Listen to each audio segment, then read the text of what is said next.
From Creamer Media in Johannesburg, this is the Real Economy Report. Our top stories this week. We take a look at Eskom's plans for ensuring a power-secure World Cup. South Africa commits to a green economy.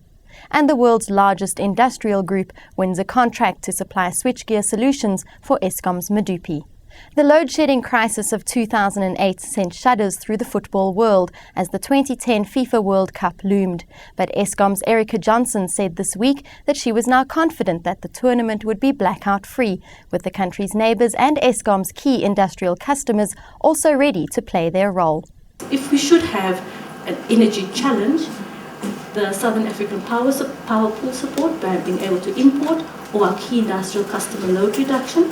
We've asked our customers if, in line with our traditional practices for winter, to say if you have any opportunity for maintenance, please take that.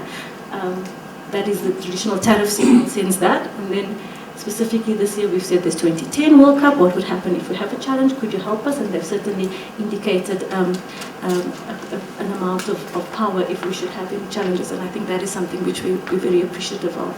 However, specifically for the World Cup period, we have asked if you can, without affecting your production, would you have any loads that you could interrupt? And we've gone across our entire base of about 12,000 megawatts of key industrial customers. People have said we could give you this, and it adds up to about 411 megawatts. In terms of importing, we will be importing our full allocation from Bassa largely, which is the 1,500 megawatts. We will be optimizing if there is any, and maximizing any opportunity if there is for importing. However, right now we are meeting our own demand with the generation available. Going forward, I think it's in everyone's interest that we need to stay within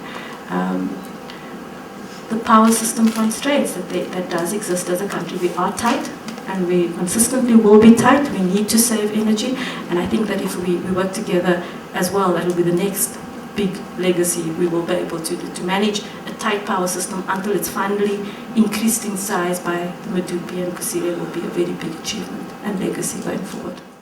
South Africa's commitment to a green economy was evident as the country's first Green Economy Summit got underway in Johannesburg. Christy van der Merwe was there.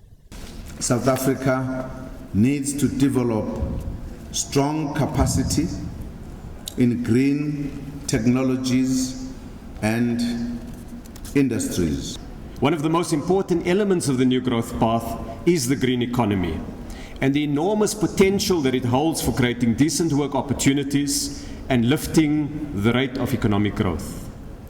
It is the economic development potential and promise of the green economy that is concentrating our efforts and has led to a consensus to place this opportunity at the very center of our new growth path. And by the green economy, we refer to activities and technologies that reduce the carbon emission by unit of economic output. And it includes activities across all sectors of the economy, from mining and agriculture, construction and energy generation, to manufacturing and services. The jobs potential for the green economy is very, very significant.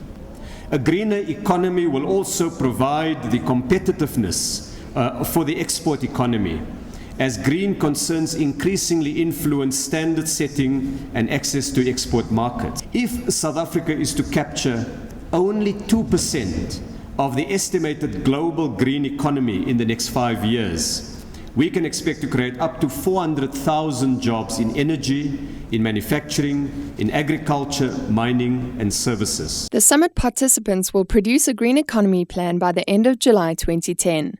This will outline further work required to develop key elements of a green economy in South Africa. We have no choice but to be eco-friendly. We have no choice but to develop a green economy. Industrial giant General Electric has been awarded a 500 million rand order to supply switchgear to Eskom's 125 billion rand Medupi power station.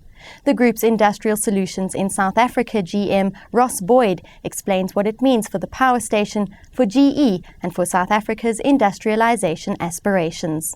GE's been awarded the low voltage switchgear package on Medupi, and we'll be supplying our SEV, SEK switchgear for this job. So, like any plant, it requires, in order to run, it requires the low voltage, medium voltage, high voltage packages to run together and to manage any number of elements of the plants, all the way from the turbines to the conveyor belt for the ash, through to the water treatment. So every element that requires electrification will have GE panels.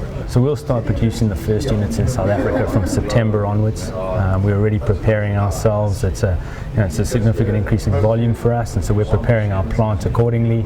And as I say, we'll start building from September onwards. And the initial schedule is challenging, and so we'll be building flat out. At the moment, we're looking to localize everything apart from the key electrical components. So as we go through the project, we'll localize more and more.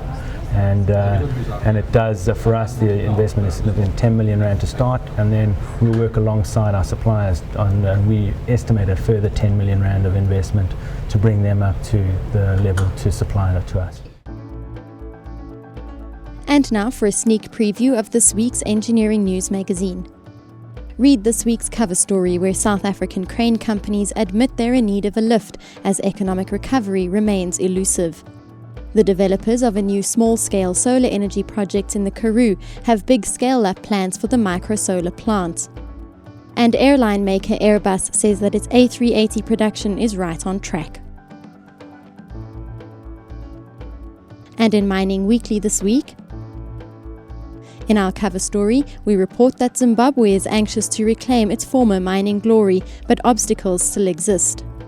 A new black economically empowered coal mining company, Lonto Coal, intends listing on the main board of the JSE this year. And we report that West Africa is one of the world's fastest growing mining investment destinations. That's Creamer Media's Real Economy Report. Join us again next week for more news and insights into South Africa's real economy.